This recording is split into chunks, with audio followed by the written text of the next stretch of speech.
Gambar ini terjual seharga 69,3 juta US dollar.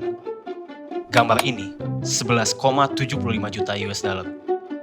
Gambar ini seharga 6 juta US dollar. Ketiganya punya kesamaan, tidak punya bentuk fisik.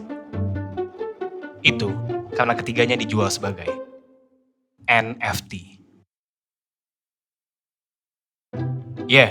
Non-fungible token atau NFT. Konsepnya cukup kompleks. Tapi, simpelnya non-fungible berarti unik. Tidak bisa digantikan dengan yang lainnya. Misalnya, Ani dan Joni tukeran uang lembar 10 ribuan, walaupun kertasnya beda, nomor serinya beda, nilainya tetap sama. Uang tersebut fungible. Tapi, ketika Ani dan Joni bertukar kartu Charizard dengan kartu Charizard lainnya, walaupun Pokemonnya sama nih, sama-sama Charizard, harganya beda banget. Kartu pertama adalah Holographic for 1999 Pokemon Game Shadowless bernilai 36.000 US dollar. Yang kedua adalah Reverse Holographic 3 2002 Pokemon Legendary Collection bernilai 6.500 US dollar. Harganya beda karena kualitas, edisi, dan cetakannya beda banget. Ini yang kita sebut sebagai non-fungible. Nah, token berfungsi sebagai penanda barang tersebut unik. Ya, kayak sertifikat tanah lah. Kenapa teknologi ini ada? Konsep non-fungibility ini diharapkan dapat membantu seniman untuk jualan karya seninya dan mengurangi kemungkinan adanya penipuan dan pencurian karya seni. Ya, karena ada tanda digitalnya gitu. Gok sih, tapi apa semua orang suka? Mari kita dengar oposisinya. Pertama, dilansir dari Akten, seorang seniman digital yang melakukan penelitian pada 17.812 NFT. Paling tidak, semua NFT tersebut menghasilkan emisi sebanyak 3,7 juta kilogram CO2. Jika kita menganalisis lebih lanjut, satu NFT berarti memakai energi sebesar 340 kWh yang setara dengan pemakaian listrik 1 bulan masyarakat Uni Eropa. Dan juga setara dengan terbang selama 2 jam. Thanks so much. Great to be here. It is exciting to be here. Thank you all for being here. As mentioned, I'm Anil Dash. I will look for your comments online, so please do shoot them back to me. I wanted to tell you a couple quick stories today.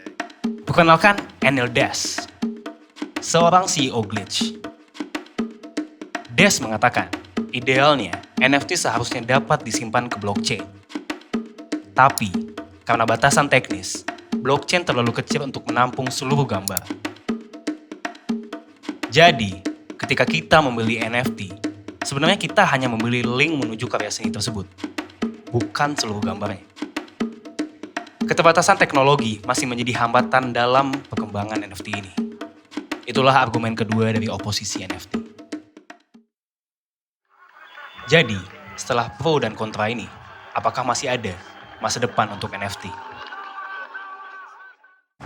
Baker, dalam bukunya The Social Construction of Technological System, mengatakan bahwa perkembangan teknologi terstimulasi oleh munculnya konflik sesuai 3 hal. Pertama, konflik akibat kebutuhan teknis dari kelompok sosial yang berbeda. Kelompok yang sangat peduli lingkungan dan kelompok yang berusaha mempertahankan NFT. Kedua, konflik dari solusi atas masalah yang sama. Beli NFT untuk apresiasi seniman atau hanya untuk komisi saja. Dan yang terakhir, konflik moral, seperti pencurian NFT. Mengacu pada teori Baker, konflik ini seharusnya dapat mendorong perkembangan NFT.